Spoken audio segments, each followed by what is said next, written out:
Un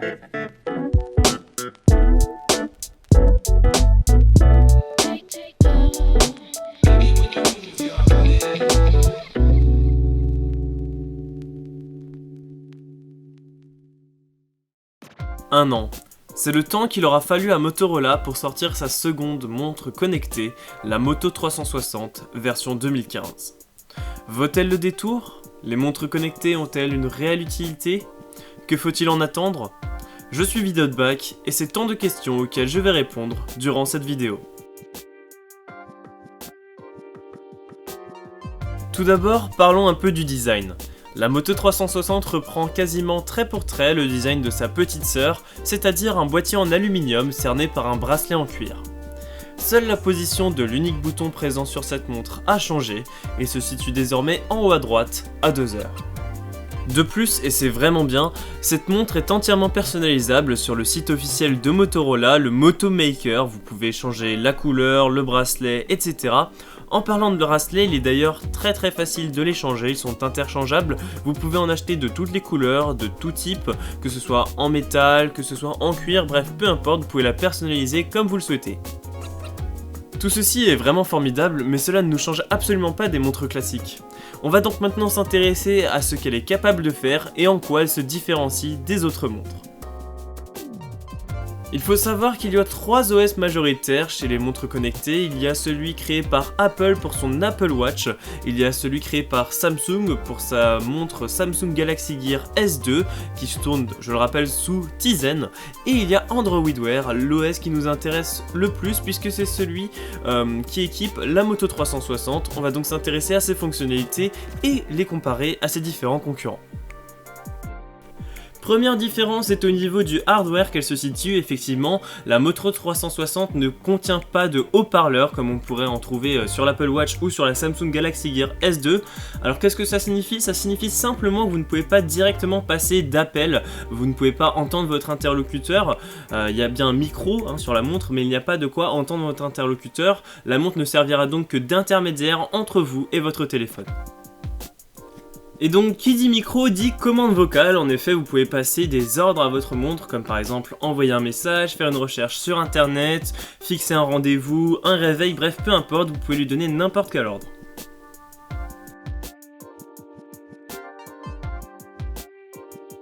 Niveau interface, eh bien c'est assez simple et assez ergonomique. On a 4 différents panneaux, j'ai envie de dire. Le premier panneau est tout simplement bien le cadran de la montre.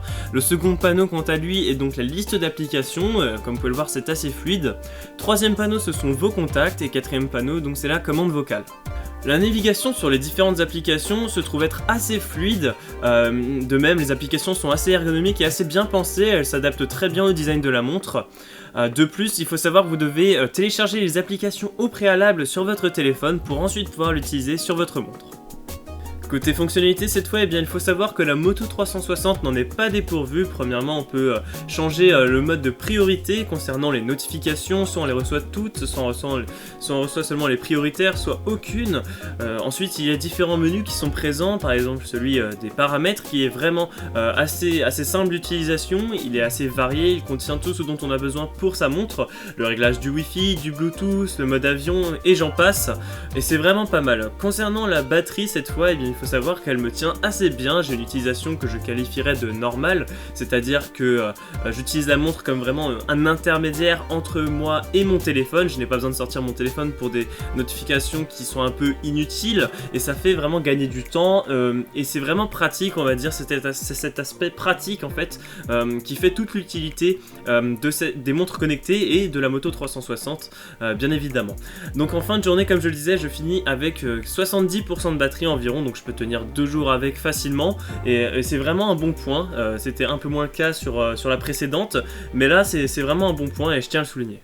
Autre petit point dont je voulais parler, il s'agit de la petite bande noire que vous voyez sous l'écran qui vient un peu gâcher le design circulaire. Il s'agit de l'emplacement des différents capteurs, capteurs de proximité et capteurs de luminosité. Ils vont être très pratiques et vont permettre à la montre d'être éteinte lorsque vous ne la regardez pas dans des soucis d'économie de batterie. Cependant, lorsque vous effectuerez un petit mouvement de poignet, eh bien celle-ci va s'allumer et va détecter que vous la regardez. Elle va rester allumée pendant un certain temps si vous ne la touchez pas, puis se rééteindre. C'est vraiment très pratique. Bien évidemment, vous pouvez tourner tourner off cette fonction et laisser l'écran tout le temps allumé, mais ça va vider beaucoup plus rapidement votre batterie. Autre aspect important sur Android Wear, il s'agit de la personnalisation. En effet, votre cadran est personnalisable. Il y en a plusieurs qui sont présents par défaut et faits par Motorola.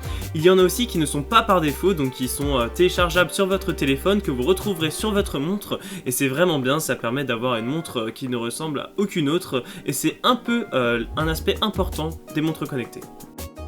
Voilà, pour conclure, je vais dire que je suis plutôt pour et que je suis assez conquis par l'expérience d'une montre connectée. Ça a peut-être moins d'impact que ce que je pensais, mais ça se révèle être très pratique et c'est un aspect qui me plaît beaucoup. C'est tout pour cette vidéo, j'espère vraiment qu'elle vous a plu. En attendant, n'hésitez pas à laisser un commentaire pour réagir à cette vidéo. Je vous dis à la prochaine pour une prochaine vidéo. Salut tout le monde!